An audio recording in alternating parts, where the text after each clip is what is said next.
नमस्ते। मेरा नाम नेहा है। जब 4 लड़कों ने लगातार 15-20 बार किया तो हर दिन की तरह मैं अपनी स्कूटी लेकर स्कूल जाती, बच्चों को पढ़ाती और शाम तक वापस लौट आती। एक दिन ध्यान गया कि 4 लड़के रोज उस रास्ते पर दिखने लगे थे, कभी चाय की दुकान के पास, कभी मोड़ पर खड़े। पहले मैंने सोचा शायद संयोग हो, क्योंकि उसी रास्ते से बहुत लोग आते जाते हैं। लेकिन धीरे धीरे एहसास हुआ कि उनकी नज़रें हमेशा मेरी तरफ रहती हैं। वो हंसते, इशारे करते, पर मैंने अनदेखा करना ही बेहतर समझा।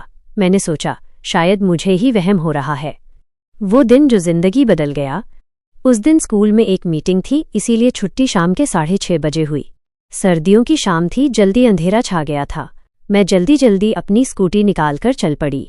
सड़क पर ज्यादा रोशनी नहीं थी, बस स्ट्रीट लाइट्स की कुछ झिलमिल रोशनी पड़ रही थी।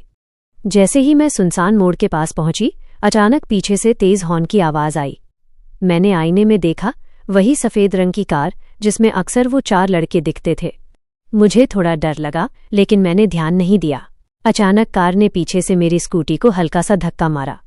मैं गिर पड़ी, घुटने छिल गए, कोहनी पर खरोंच आई। मेरी स्कूटी एक तरफ जा गिरी।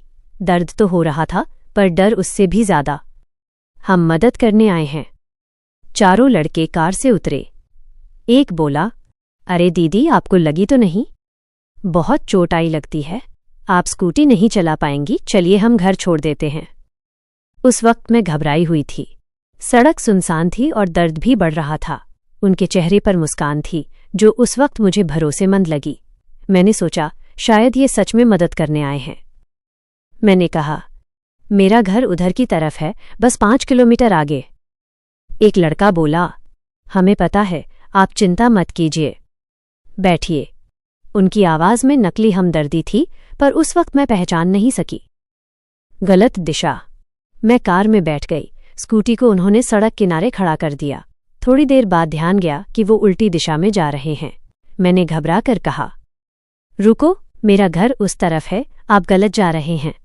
पीछे बैठे लड़के ने जोर से हंसते हुए कहा, हमें पता है कहाँ जाना है, तुम बस चुप रहो।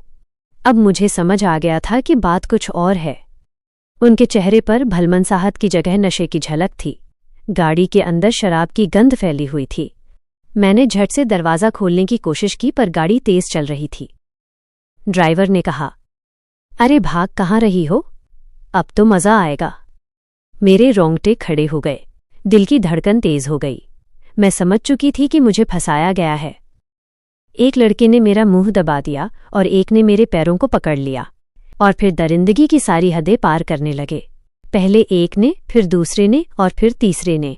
पहले से ही मुझे काफ़ी दर्द था, पर अब मन कर रहा था कि वहीं सो जाऊं, पर मैं जागी रही। फिर कोई मुंह में तो कोई पीछे से करने लगा और कोई नीचे से। मुझे घिन आने लगी। फिर एक साथ 2 लड़कों ने डाला। मैं तड़प उठी। लगातार कई बार सबने 3-3 बार किया, फिर सब रुक गए। उस समय मैं अधमरी हो गई थी। मैं चीखती रही, पर किसी में दया नाम की झलक नहीं दिखी। बावजूद दिमाग ने काम करना बंद नहीं किया। मैंने जल्दी से पर्स में हाथ डाला और मोबाइल निकालने की कोशिश की, लेकिन पीछे बैठे लड़के ने मेरा फ़ोन छीन लिया। वो हंसने लगे, गाने गाने लगे। मैं चुपचाप सोच रही थी, अब क्या करूं?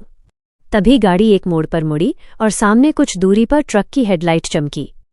मैंने झट से पूरी ताकत से ड्राइवर के बाल पकड़कर सिर झटका और गाड़ी का हैंड ब्रेक खींच दिया। गाड़ी जोर से झटकी और सड़क किनारे खाई के पास जाकर रुकी। ड्राइवर चिल्लाया, बाकी 3 गुस्से से मुझ पर झपटे। मैंने सीट बेल्ट खोली और पूरी ताकत से दरवाज़ा खोलकर बाहर कूद गई। अंधेरे में दौड़। 4 लड़के भी कार से उतरे और मेरे पीछे भागने लगे। सड़क के किनारे पेड़ पौधों के बीच से मैं किसी तरह भागती रही। घुटना छिल गया था। लगातार 15-20 बार करने से दर्द भी बहुत हो रहा था, लेकिन रुकी नहीं। अंधेरे में एक छोटे से खेत के पास झोपड़ी जैसी जगह दिखी, शायद किसी किसान की। मैं वहां घुस गई और दरवाज़ा भीतर से बंद कर लिया। बाहर से लड़के चिल्ला रहे थे, चुप मत, नहीं तो अंजाम बुरा होगा। मेरा दिल जोर से धड़क रहा था, लेकिन अब डर की जगह गुस्सा था। मैंने अपनी जेब टटोली। फ़ोन तो छिन गया था, पर पेन मेरे पास था। झोपड़ी में रखी पुरानी दरांती दिखी, शायद खेत में काम आने वाली। मैंने वो उठा ली। कुछ मिनटों बाद जब आवाज़ें दूर गईं, मैंने धीरे से दरवाज़ा खोला और बाहर निकली। थोड़ी दूर सड़क पर कुछ रोशनी दिखी, शायद किसी ट्रक की। मैं वहां दौड़ पड़ी और हाथ हिलाने लगी। ड्राइवर ने मुझे देखा और ट्रक रोक लिया। मैंने पूरी बात हाँफते हुए बताई। उसने तुरंत पुलिस को फ़ोन किया। इंसाफ की राह। करीब आधे घंटे में पुलिस आ गई। वो लड़के बहुत दूर नहीं जा पाए थे। गाड़ी वही खाई में फंस गई थी। पुलिस ने उन्हें वहीं से पकड़ लिया। मुझे अस्पताल ले जाया गया, घुटने पर पट्टी बंधी। लड़के तो अच्छे ही थे, पर उनकी सोच अलग थी। पर उन लोगों ने जो किया उसके कारण HIV पॉजिटिव हो गई।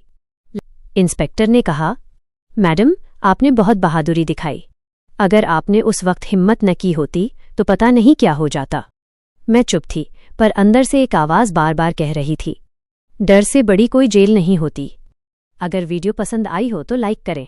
ऐसी ही और कहानियां सुनने के लिए हमारे चैनल को सब्सक्राइब ज़रूर कर लें। धन्यवाद।